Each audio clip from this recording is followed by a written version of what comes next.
साहित्य केवल एक यांत्रिक प्रक्रिया नहीं है, यह मानवता को बढ़ावा देने का एक महत्वपूर्ण माध्यम है। साहित्य को केंद्रीकृत करने के बजाय हमें क्षेत्रीय और स्थानीय भाषाओं व बोलियों पर अधिक ध्यान देना चाहिए।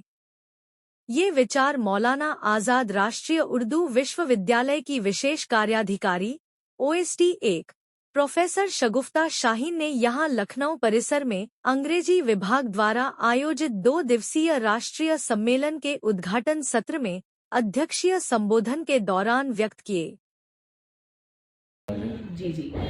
Department of English Maulana Azad national Urdu university Lucknow campus ने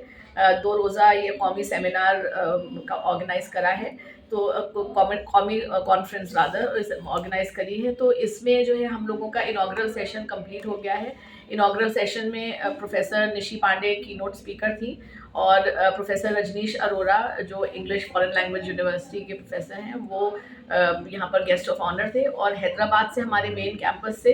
जो हमारी प्रोफेसर शगुफ्ता शाहीन मैम है, officer on special duty OSD 1, वो स्पेशली इस प्रोग्राम के लिए हैदराबाद से आई हैं इसको अटेंड करने के। उन्होंने सेशन चेयर करा था। और क्योंकि ये सेमिनार जो है वो कॉन्फ्रेंस जो है वो बेसिकली फोकस कर रहा है कि लिटरेचर और लैंग्वेज में किस तरह की तब्दीलियाँ, किस तरह के का जो चेंजेस आए हैं, जो किस तरह से इवॉल्व कर रहा है दोनों चीज़ें, लिटरेचर भी और लैंग्वेज भी, ज़बान भी। तो उसमें आजकल जैसे अभी आप देख रहे हैं कि जो पहला टेक्निकल सेशन शुरू हुआ है तो उसमें जो प्लिनरी स्पीकर थी डॉक्टर सहर रहमान जो पटना यूनिवर्सिटी से आई हैं, उन्होंने बताया कि जो एक कई सारे जो नए थियरीज आ रही हैं, इको क्रिटिसिज्म की हम बात करें, पोस्ट कॉलोनियल थियरी की बात करें, तो किस तरह से ख़ास तौर पे जो आजकल क्लाइमेट चेंज की हम बात कर रहे हैं, किस तरह से जो है वो इन्वायरमेंट का डिग्रेडेशन हो रहा है। तो ये तमाम चीज़ों पर लिटरेचर किस तरह से जो है वो चेंज ला सकता है। और यही चीज़ें नहीं हैं, जेंडर कॉन्शियसनेस मतलब किस तरह से कि ज़बान किस तरह से अपना रोल अदा करती है, वो बहुत सारी चीज़ों की सेंसिटिविटी या किस तरह से मतलब चीज़ें एक्सप्रेस हम करते हैं। तो ये इन तमाम मुद्दों पर ये कॉन्फ्रेंस में बात होगी। मतलब जो जितने भी पॉसिबल एरियाज़ हो सकते हैं, चाहे हम आर्टिफिशियल इंटेलिजेंस जो है वो किस तरह से लिटरेचर और लैंग्वेज को इफ़ेक्ट कर रहा है उसकी हम बात करें,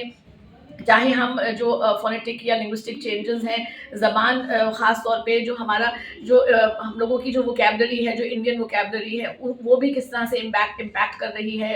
इंग्लिश लैंग्वेज पर। तो अभी जैसे कि अभी पिछले सेशन में भी प्रोफेसर रजनीश अरोरा साहब ने बात करी कि जो हम लोगों की अपनी मादरी ज़बान है उसमें कहीं ना कहीं वो चीज़ जो हम एक लिटरेचर की बात नहीं कर सकते, एक लैंग्वेज की बात नहीं कर सकते, इंग्लिश लिटरेचर भी, क्योंकि जहाँ जहाँ इंग्लिश जो ज़बान थी, जो कॉलोनाइजर्स थे वो जहाँ जहाँ गए वो ये ज़बान वहाँ पर पनपी। लेकिन हमने उस ज़बान को, जैसा कि जो मशहूर पोस्ट कॉलोनियल थियरिस्ट बात करते हैं, गैरेथ ग्रिफिथ्स और हेलन टिफिन, कि भाई ये जो हम एक इंग्लिश की बात नहीं कर रहे हैं बल्कि तमाम इंग्लिशेस की बात कर रहे हैं, कि जो ये तमाम जो मुल्क जो किसी वक्त में कॉलोनाइज हुए थे लेकिन उन्होंने अंग्रेज़ी ज़बान को अपने हिसाब से ढाला है। और हम अब इस अंग्रेज़ी ज़बान के ज़रिए अपनी जो बातें हैं, अपने मुल्क के बारे में, अपने लोगों के बारे में, हम अपने तरफ की जो है कहानी सुनाएंगे।